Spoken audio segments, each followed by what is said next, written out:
Good day everyone, we are Group 5. We are here to discuss about the presentation of the demographic profile and the descriptive findings.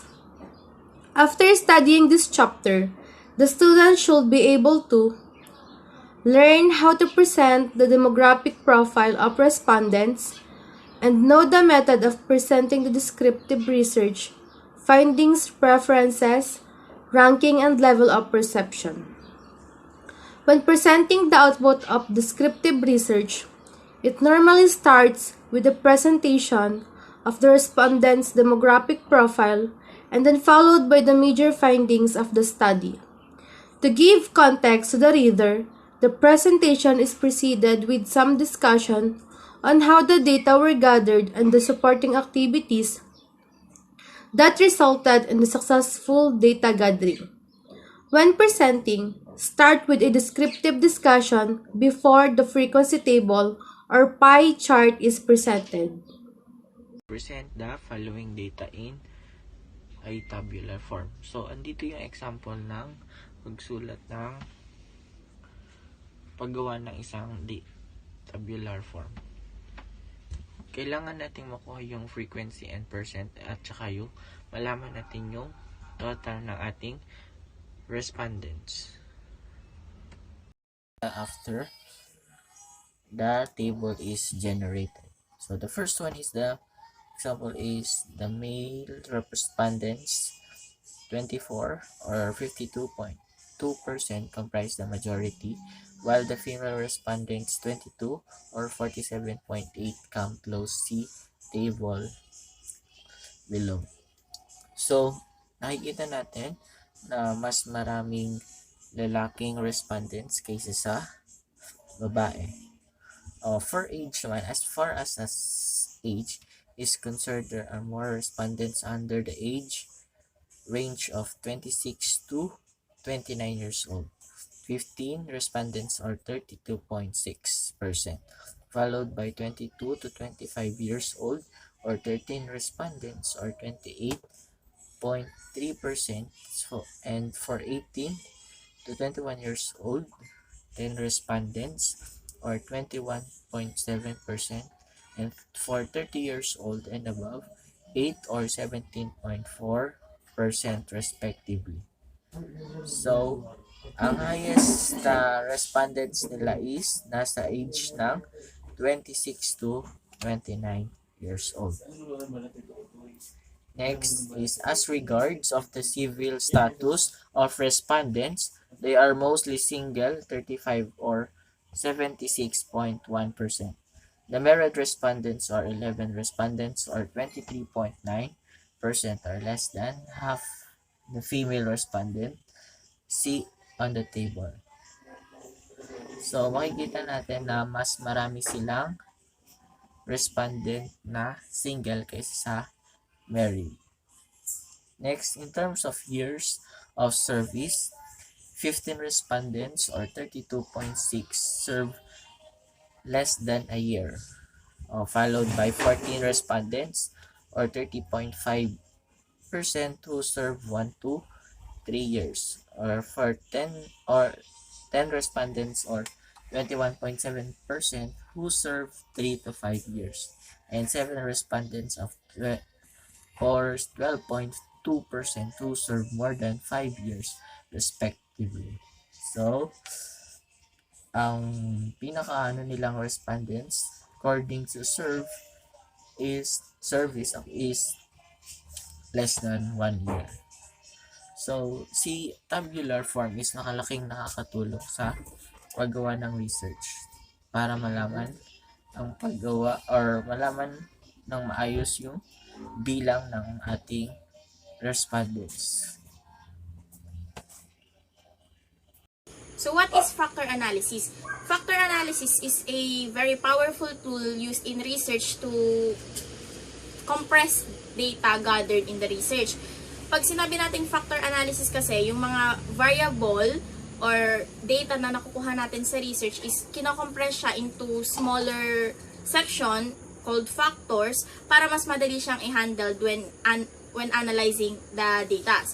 So, ang FA is or factor analysis based daw siya sa interdependence technique. When we say interdependence, 'di ba ang ating mga models is sometimes one-headed arrow lang yung kanilang lines. Pero when using factor analysis, we're using double-headed arrows. Meaning, si variable is dependent kay another variable. At the same time, this variable is also dependent to the previous one. So, yun yung pinagkaiba niya with other analysis. So, nabanggit ko nga kanina na ang factor analysis is ginugroup yung data natin or variables natin into group called factors. Yung factors na yun, kaya siya nagkakameron ng label is kinukuha ng mga researchers kung about saan ba tong variables na to. Let's say, for example, itong group A ng variables natin is all about sleep. So, meaning, ang pangalan ng factor na yun is sleep factor. Then, yung next group natin, sabihin natin is study, about sa study yung mga variables. So, that means, ang pangalan ng factor name is study factors. So, pag develop ng mga factor name, we use item question and item indicator. Yun nga yung example nga is about saan ba yung mga variables na yun. Doon nila kinukuha. Tapos, sa item question naman is, yung magiging sa questionnaire to, kadalasan makikita, tinitignan nila about ba saan yung general question. If about ba sa, sabihin nga natin sa study yung mga question, that means under siya sa study factors. So, good day. Factor analysis. Factor analysis is a statistical method used to describe variability among observed correlated variables in terms of potentially lower number of unobserved variables called factor. Factor analysis is ginagawa siya para mas maging concise at accurate yung mga data na nakalap at makakalap pa.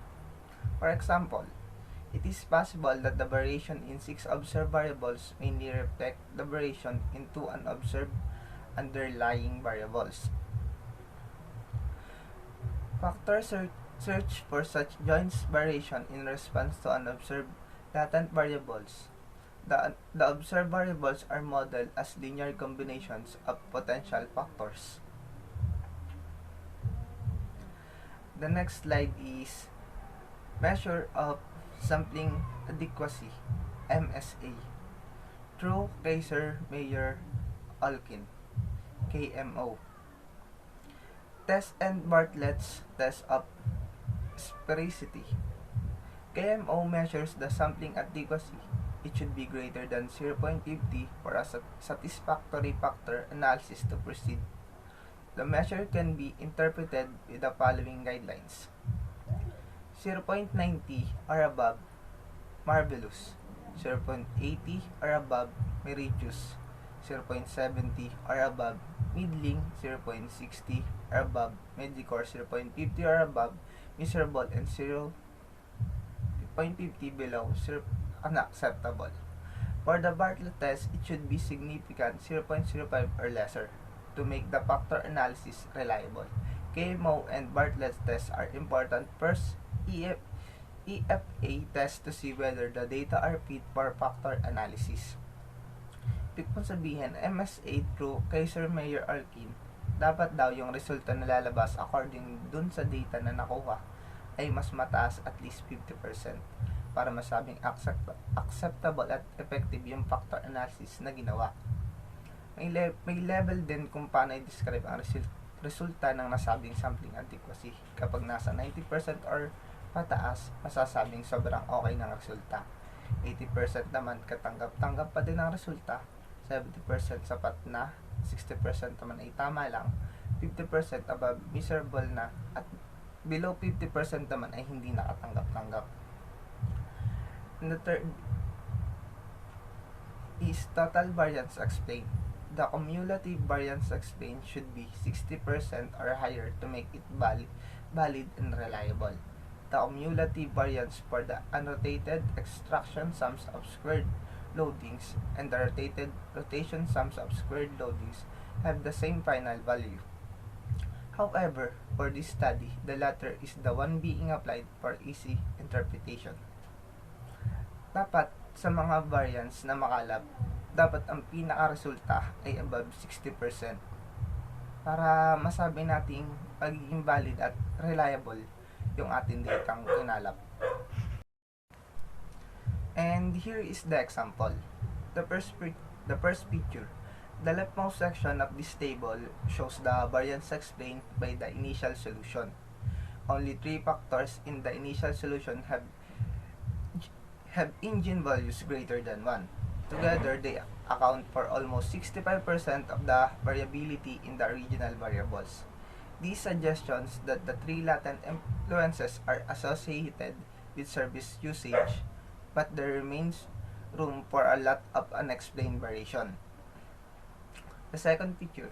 The second section of this table shows the variance explained by the extracted factors before rotation.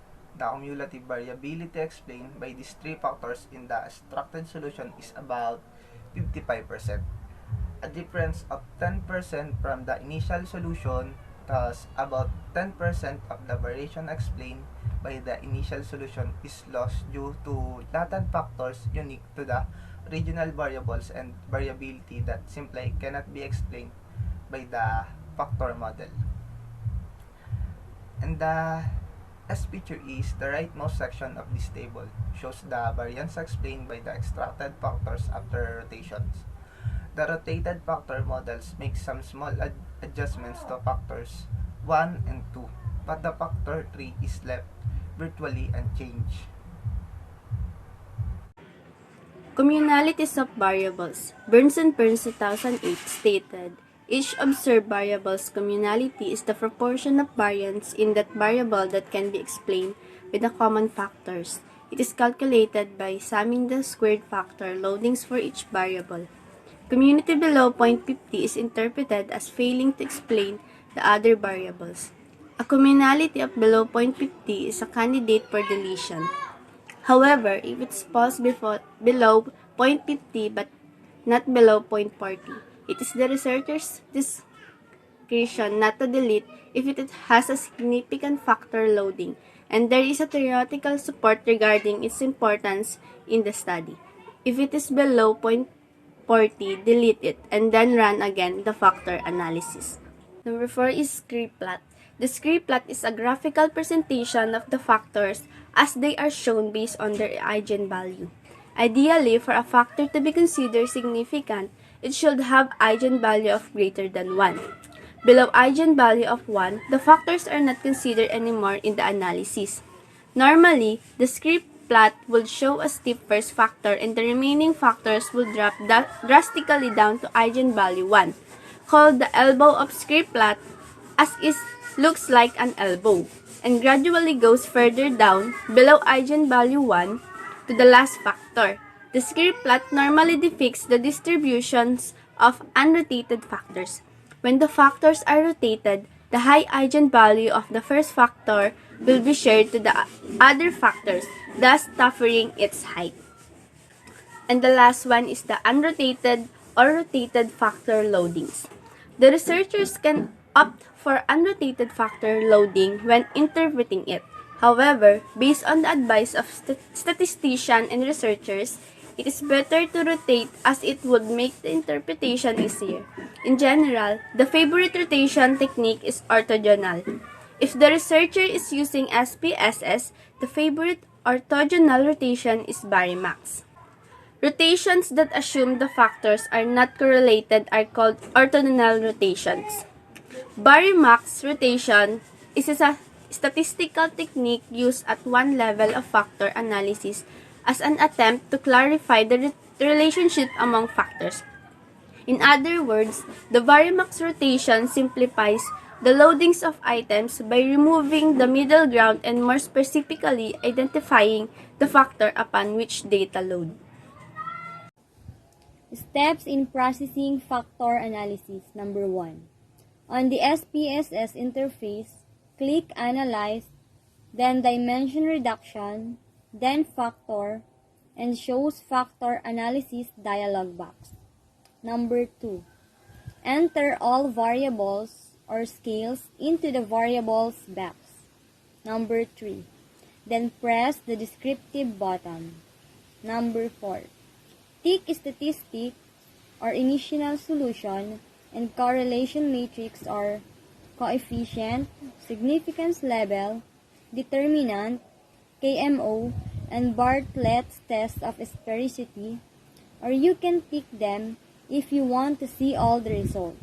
Then press the continue button. Number 5. Press the extraction button and tick the unrotated factor solution. However, you can't omit this if you want the rotated factor solution and scree plot. Number 6. Press the continue and the rotation button.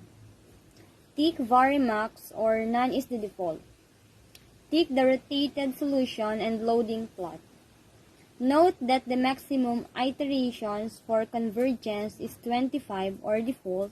If you cannot find a significant convergence, then increase it to, say, 50 or 75. Number 7. If you need to save the variables for other application, press continue and then scores. Tick save as variables, otherwise skip this part. Number 8. Press continue and then press option button. The default is exclude cases list-wise, which means that it will remove the data with missing values.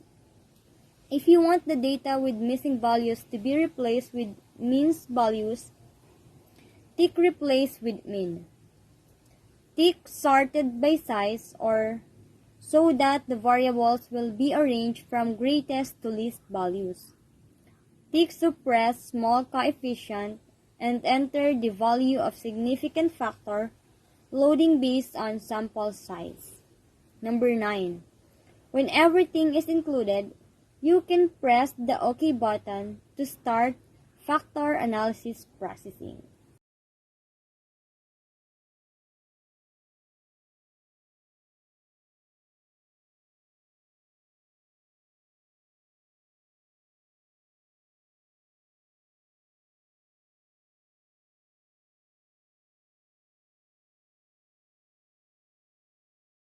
Factor analysis validation. The validation of factor analysis is done internally using split sample method. The sample is split into two equal groups using SPSS. The results of factor analysis validation for split 1 and 2 should be compared with the main factor analysis. When comparing the split sample results with the main data result, do not expect the results to be very identical. The only way to have this kind of result is when the split samples are taken directly from the population, which is tedious if the population is large.